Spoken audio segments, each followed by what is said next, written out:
But I always had these in the back of my mind. Like every time I would see one or a friend of mine would get one, I'd be like, damn, I want to get one and fix it up. But it was just one of those things where, I'm not saying that they're not reliable, but when they don't run good, they're headaches. And when they run good, they run great. So I just needed a turnkey car because I was, young and broke, and I needed a good, reliable car. So that's where the Honda thing came in, and kind of lost track of these for a while.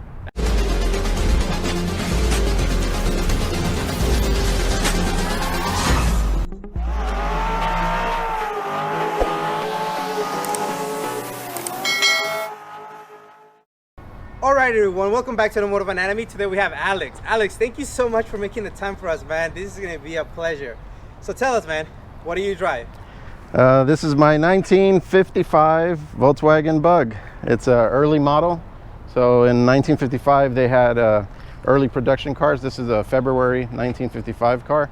So it has a little bit different details from later 1955 car. So they call this a rib door because it has a little rib in the door, which I'll show you later, and a couple little things. But yeah, she's all there. It's a fun car. It's got a big horsepower, a big 40 horsepower motor. Yeah. Well, that's 40. Like 30 more than stock. So. Yeah, 40 horsepower motor. Nothing too crazy. It's a fun little car and I love it. So how did you get started in the Volkswagen? So I grew up in Long Beach, and growing up, my mom and my brother worked at a pizza place, and I used to go there and hang out with them. I was probably 10 years old, 11 years old, and one of the delivery drivers, and he worked at the pizza place, he had a Volkswagen Bug. I didn't know at the time exactly what it was. I just thought it was cool. He had suicide doors on it. Oh, nice. Yeah, and it was cool. We used to hang out. He would pick me up, take me for rides and stuff, and I kind of got into the cars from then. And as I got older, they were cheap, affordable cars, so we would be able to buy them for $500-600 and sometimes even less, and fix them up. And that's crazy. And not no more. They don't cost that anymore. No. Yeah. So it's a good thing, right? Yeah. So shout out to Jose. He got me into these. If you're out there, look me up, bro. I lost track of the guy. So, but yeah, that guy was real cool. And later down the line, a really good friend of mine got a 1964, and I watched him build it, to the way he wanted to. His name was Jose also, and he built it up, and he made it really nice. I mean, from a rust bucket to basically like a decent show car at the time. Wow. And unfortunately, he got T-boned at a light, and the car, got junked. Wow. But because of him, it sparked the interest in him again. And at the time I was able to afford one, I bought my first one, which was a 1964 as well, for $430. What? Yeah, from the recycler. It was a newspaper back then. That was called the Recycler. Yeah, and pretty much fixed it up. And I loved it and everything. It was fun. But then my friends started getting Hondas, and they were more reliable, and they had AC. So that's how I ended up getting rid of it and got my first Honda, and kind of rode from there. But I always had these in the back of my mind. Like every time I would see one or a friend of mine would get one, I'd be like, damn, I want to get one and fix it up. But it was just one of those things where, I'm not saying that they're not reliable, but when they don't run good, they're headaches, and when they run good, they run great. So I just needed a turnkey car because I was young and broke, and I needed a good, reliable car. So that's where the Honda thing came in, and kind of lost track of these for a while. That makes sense. Awesome. Yeah. How did you stumble upon this one? So this one, a friend of mine, Ernie, bought it from another friend, and he has a few projects. He has a couple of these and a couple old cars, and it was one of those things where he had it just kind of sitting around, and we would talk back and forth about it. And I always would joke, hey, if you ever want to sell that, let me know. And one day he called me and said, hey dude, I want to get rid of it because I got too much going on. And I bought it, and the rest is history. I've had it close to 3 years now, I think. Wow. Yeah. So when you picked it up, what was your initial vision for it? Since it wasn't your first Bug, so you already knew how to mod this one. Yeah. What was the vision for this one? Vision was to take off a lot of stuff that they put on that I didn't prefer. Okay. I mean, everybody has different tastes. Definitely. That's why we're in this car scene. But this car, when I got it originally, it had air ride, and it had 17-inch wheels, which, in my opinion, they look cool and everything, but they're not practical for the car. They rub, and it's just a pain in the ass. So I took off the 17, sold them, and I put these 15-inch Porsche replica gas burners. They're replica wheels because the original ones are $1 million, so you can't find them. If you do, they're expensive.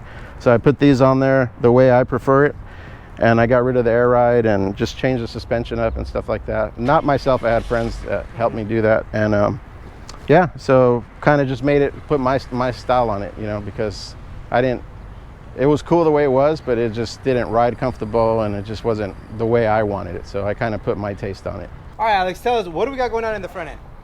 So this is,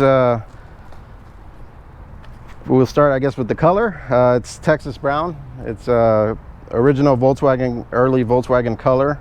I always love this color on these cars. I just think it's different. You don't see it much. It's one of those things where when I saw this color originally on a friend's car, he had a little bit different mix in it, but my friend Richard Rivera, he had a really nice car. I mean, that color just always stood out, and it just always stuck in my mind that one day if I build one, I will build one this color. And so yeah, I love the color, and it's got these are called swan mirrors. Normally the mirrors on the Volkswagens will go here, you know, they have a little bracket. But these are the swan mirrors. I kind of like them. I think they give the car a different character. Just the Euro bumpers, just a single blade. If you look at most Volkswagens, like that are I guess non-Euro spec, they have overrides. It's like a different style bumper. So I just like these bumpers. They're just simple and clean. Yeah, just a blade like that. And then, like I said, we have the gas burners. The car has disc brakes all the way around.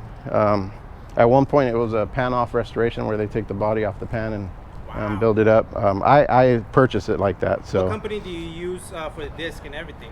This is Impy. Yeah, okay. It's Impy. It has Impy disc brake kit all the way around. And yeah, it's just, you know, clean little car. Like I said, I enjoy it a lot, and it's got some little beauty marks from the road, but you know, it's just I like to drive it. The way it's supposed to. Yeah, exactly. How did you go about choosing the wheels? So I've always liked these wheels. A lot of guys, they run the Porsche alloys on their cars. First of all, the Porsche alloys, if you get real ones, they're real expensive. I mean, they're sweet wheels, but they're just, you know, pricey. And so this is a second option. I could have gone with the replica Porsche wheels, but a lot of people do that. And I do plan on getting another set so I can rotate wheels. But I went with the gas burner because I just think the color of the car with the black and then the brown on the paint, it just kind of flows better. Yeah, definitely. And I don't know, kind of gives me that UPS truck look. Yeah, so I get a lot of UPS drivers giving me thumbs up. So yeah, but I like the wheels. I think they flow well with the color. I could agree with that. Yeah. What are the wheel specs? The wheels are, so these are 15 by 5 and I believe 15 by 6 or 15 by 7 in the rear, I believe. I'm not too sure. The front tire is a real small tire. It's a 125. It's like a motorcycle tire, really. I mean, it's super small. And then the rears are 285 60 15, I believe. The big boys back there. Yeah, they're not, or maybe not 285. I'm sorry. You might have to edit that. Right. 265. That's fine. Yeah. 265. Okay. Yeah. So love the stagger beefiness in the back. Yeah, so yeah. So this has a narrow beam, which is where they take the front beam and they narrow it so the tires actually tuck in more. You know, they get sunk in, and I just like that look. It's the old, you know, Cali look, I guess they call it. I just like it, man. I like the way it butterflies in the back, and believe it or not, I put 4 people in there, my son, myself, and 2 grown-ups, and it doesn't rub or anything. It rides good, and yeah, it's just a fun car. I've driven it everywhere, and you know, I might have to shut it down and redo some things in the future because it's getting a little rough, but you know, I love it. It's fun. Then tell us a little bit about the different things that you got going on for the Euro model. Okay, so the Euro models, they have a specific blinker. It's called a semaphore. I'm not sure if it's all Euro models or just some or what, but this is the blinker here. It's called a semaphore, and these pop out and you can kind of see it. They have a light in there. Yeah. I do want to upgrade the bulbs. There's a new kit now that makes it flash. So that's one of the things I want to do. And like I was telling you earlier, this is called a rib door car. So they have different latches. The way the door mounts in, it locks in is different. It has this little rib here.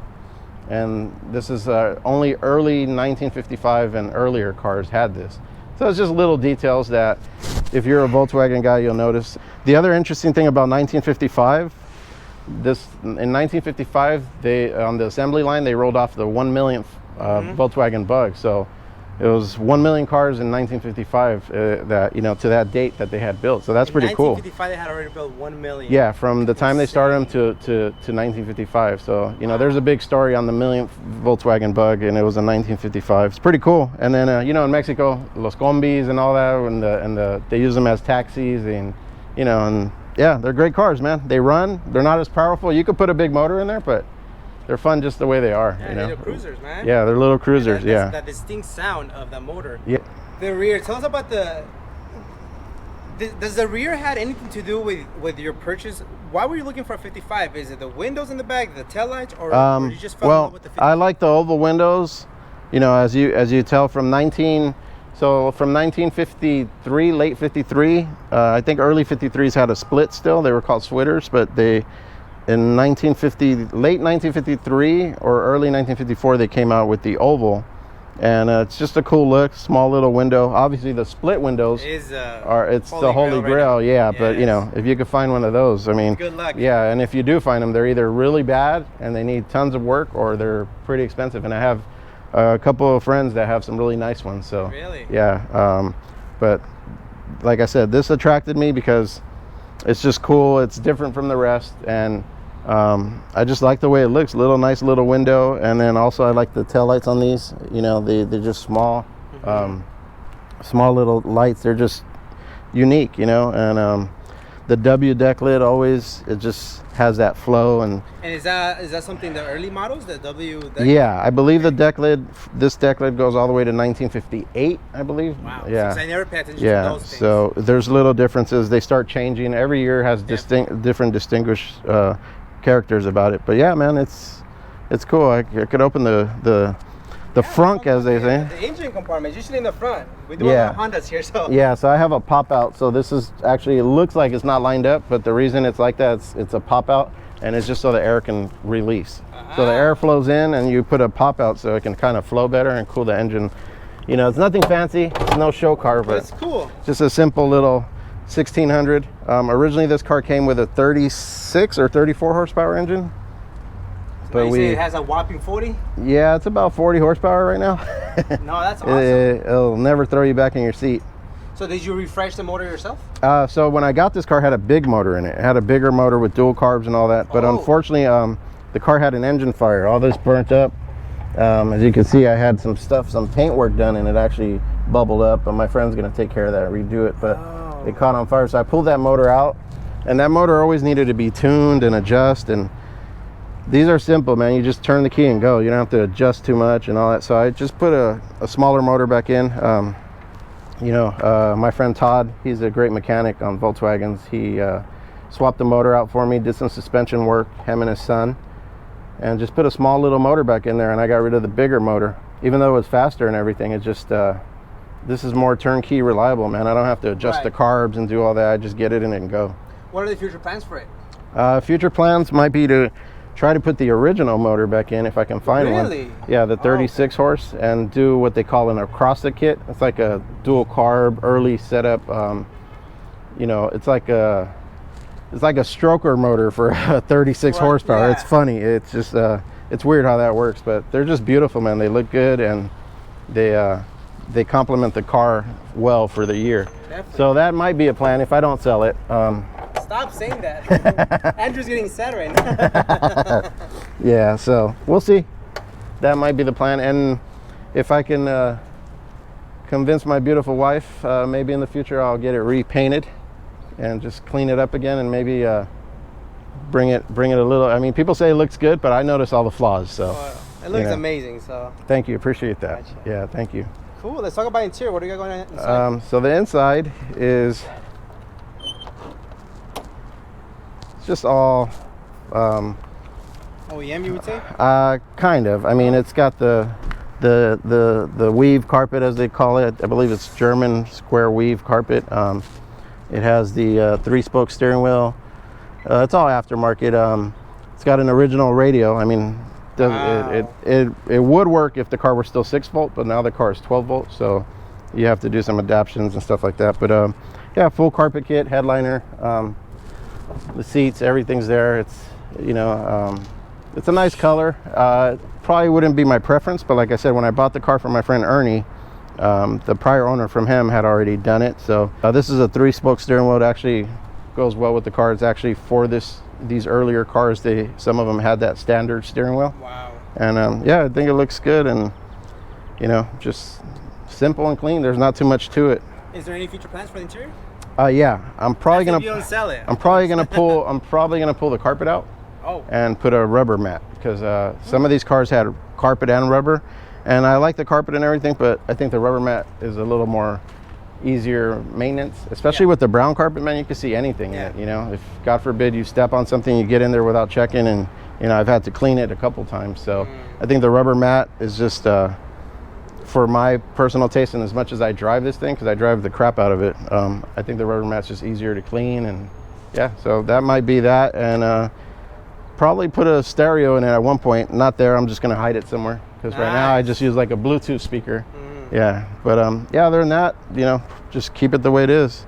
Alrighty, Alex. Well, thank you so much for taking the time and showing us this amazing early Euro VW Bug. That's crazy, man. A lot of details I didn't know, and I'm sure we're gonna learn a little bit more details right now. But any future plans that you may have forgotten about, and any shout outs? Yeah, so future plans, put my windshield wipers on. They don't have them right now. It looks clean though. I thought you did it on purpose. Yeah, no, they're getting re-chromed right now. Probably gonna go ahead and retouch up some of the parts that were, you know, a little roughed up as far as paint. The painter, well, my good friend Paul, he's a Volkswagen enthusiast. He's got some beautiful Volkswagens. Shout out to Paul Smoot from the German folks. Smoothie Built. His shop is in Ontario, and he is gonna probably spray a couple of these things and get it looking beautiful again. And yeah, so he's a good dude, and he's helped me a lot with this car as far as advice and stuff like that. And yeah, so that's pretty much it. Just paint and probably just clean it up a little bit more, and just try to keep it looking good. And yeah, maybe pull the motor out and freshen it up. Yeah, just depending, man. It's all budget and timing and all that stuff. Definitely. So, you know, but yeah, shout out to everybody that's helped me out with this thing, with advice, or just, you know, whatever it may be. Couple guys, Paul Smoot, like I said, the painter, my buddy Vince, my buddy Mario. He's one of the reasons too that, you know, I'm still heavy into this, because like I said, I lost love for a little bit, but my friend Mario from Just Cruising Car Club, he has a beautiful bus. So every time I cruise with him, it was just one of those things where I'm like, oh, I gotta get another one, I gotta get another one. So yeah, shout out to Mario, and shout out to my buddy BC Moto. He's always giving me advice, and yeah, just hopefully we'll keep this thing going. And if I don't keep it, I'm gonna go ahead and build something else pretty cool that you can. Volkswagen as well? Maybe. We'll see. Maybe a bus. I don't know. That'd be cool. Yeah, or it'll be Volkswagen related, maybe a Porsche. So we'll see. Just a faster Beetle. Yeah. So yeah, but like I said, I'm just really happy with it, and enjoy driving it with my son and my wife Dolores, and we have fun, man. It's all about cruising and just enjoying it, and going to Cars and Coffee, and just, you know, doing family stuff with the cars, involving the cars, and just having fun. So yeah, shout out to everybody that's helped me out with it. Oh, my friend Ernie, which I purchased the car from. He for sure, him, and Eddie, the guy that owned it before him. Awesome, man. Yeah, great dudes, and they got some beautiful cars themselves. Well, thank you so much for showing us all those little details, man. I love to see bugs on the road, and obviously you do drive it. And yeah, man, keep on rolling. And obviously, I don't worry about speeding tickets, but you know, just keep on the road, man. This is amazing that there's a 55 on the road, looking better than some 2018 cars. Definitely, yeah. Appreciate it. Thank you, man. Cool, man. No, thank you. So is it a 4-speed? Yeah, 4-speed. Yeah. 4-speed. It has a what they call a freeway flyer transmission, where it has a longer final gear, so you can go on the freeway and get higher, you know, speeds and all that. But I think the top speed on this car is like 62 miles an hour back in the day. But with the freeway flyer, I get it up to like 75, you know, 80. But that's pushing it. I try to keep it like at 65, you know. But it's funny because a lot of people like to tailgate, man. I don't know why. Really? Like, I'll be in the slow lane and they're still taelgating me. It's like, what, dude? Like, what are you doing? Should we go right to third, or? You can go straight, and then we'll make right in the. Yeah, that's unfortunate. So you mentioned it had the fire because of a fuel leak. Yeah. After that, has it been reliable? Yeah, well, after that we pulled the motor out. My friend Todd, he pulled the motor out and put the smaller motor back in here. And yeah, it's been great. I haven't had no issues since.